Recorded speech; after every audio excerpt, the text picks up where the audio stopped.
What if I told you that a company started in 1884 is not only still alive but also is actually more relevant now than ever before? While most businesses struggle to survive even a decade, a family business rarely makes it past the third generation. This Indian company has strived for 40 years through British rule, independence, economic liberalization, and digital revolution. This is the story of a company that's older than Coca Cola, that survived every major disruption of the past century, and that's now worth 1 lakh crores. Their secret isn't just longevity, it's the art of staying traditional while being revolutionary. Let's go back to 1884. British rule India. A young man named Dr. S.K. Burman was practicing Ayurveda in a small town in Bengal, but he was frustrated. Traditional Ayurvedic medicines were effective, but they were inconsistent, difficult to store, and hard to distribute beyond local communities. Dr. Burman had a vision. What if he could combine the wisdom of ancient Ayurveda with modern manufacturing techniques? What if he could make traditional medicines that were consistent, safe, and available to everyone? He started with one product. This wasn't just a recipe, this was a 5,000-year-old Ayurvedic formulation that had been passed down through generations. Dr. Burman did something revolutionary. He standardized it. Every batch had the exact same ingredient in exact proportion. Every jar was manufactured under hygienic conditions. Every product was tested for quality and potency. He was essentially industrializing ancient wisdom. The year is 1884. Dr. S.K. Burman starts manufacturing Ayurvedic medicines in a small Bengali town. His mission? Take 5,000-year-old formulation and make them accessible to every Indian family. His first product, the Dabur Chyawanprash, wasn't just another healthy supplement. It was ancient Indian medicine made with modern quality control, consistent dosage, verified ingredients, standardized manufacturing. Everything traditional medicine lacked.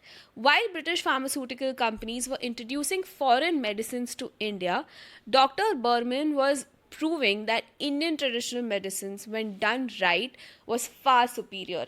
He wasn't just building a business, he was preserving and modernizing Indian healthcare heritage. Building an Indian business under British was incredibly challenging. The government favored British companies, import duties made foreign raw material expensive, distribution networks were controlled by British trading houses, but Dabur had several advantages.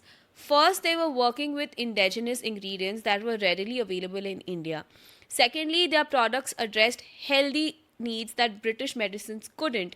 Digestive problems caused by Indian climate, immunity issues specific to tropical diseases, hair and skin problems common in the subcontinent. Most importantly, they built the trust with Indian families. While British medicines were seen as foreign and harsh, our products were seen as gentle, natural, and rooted in the Indian tradition. By 1920s, they had expanded beyond Bengal to other parts of India. They had established manufacturing facilities in multiple cities and had built a distribution network that reached even remote villages. 1947 independence. It also massive disruption. Partition meant losing markets in what became Pakistan. Economic uncertainty meant reduced consumer spendings. The new government's socialist policies meant increased regulation and controls. Many businesses struggled or failed during this period, but Dabur made a brilliant strategic decision. Instead of just focusing on medicines, they expanded into daily use products that every Indian family needed. They launched Dabur Amla Hair Oil, capitalizing on India's traditional use of amla for hair care. They introduced Dabur Honey, positioning it as both a food and a medicine. They created Dabur Red toothpaste, combining traditional neem and clove with modern dental care. This diversification strategy was genius. Even if people couldn't afford specialized medicines during tough economic times, they still needed basic healthcare and personalized care products. The year is 1950 in India. Economic uncertainty, socialist seas, changing consumer behavior. While many companies struggled to survive, Dabur made a strategic pivot that could define their future. Instead of being a medicine company, they became a wellness company. Hair oil, honey, toothpaste, digestive products, they expanded into every aspect of daily health and wellness. The genius was positioning. These weren't just consumer goods, they were wellness solutions rooted in Ayurveda. Dabur Amla hair oil wasn't just hair oil, it was ancient Indian hair care wisdom in a bottle. 1991 brought economic liberalization and a flood of multinational companies into India. Colgate, Unilever, P&G, global giants with unlimited resources and proven products entered the Indian market. Industry experts predicted that traditional Indian companies like Dabur would be wiped out. How could a 100-year-old Ayurvedic company compete with a global consumer goods giant? But Dabur had a secret weapon: authenticity. While multinational companies had to adapt their global products for Indian market, Dabur's product were inherently Indian. They understood Indian skin, Indian hair, Indian health needs, and Indian preferences better than any foreign company could. They also made smart moves. Instead of competing head to head with multinationals in their core categories, Dabur focused on categories where their Ayurvedic positioning gave them an advantage: hair care, health supplements, digestive products. When P&G launched expensive shampoos, Dabur responded with Dabur Amla hair oil that was more affordable and more suitable to Indian hair types. When global brands introduced artificial health drinks, Dabur promoted Chyawanprash as a natural immunity booster. The year is 1990. Global consumer good companies flood the Indian market with unlimited resources and proven products. Everyone expects traditional Indian companies to be wiped out. But Dabur does something brilliant. They don't try to become like the global companies.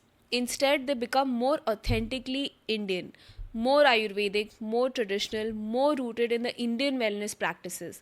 The result: while many Indian companies struggled against the multinational companies, Dabur not only survived but thrived. They proved that global isn't always better. Sometimes local authenticity wins.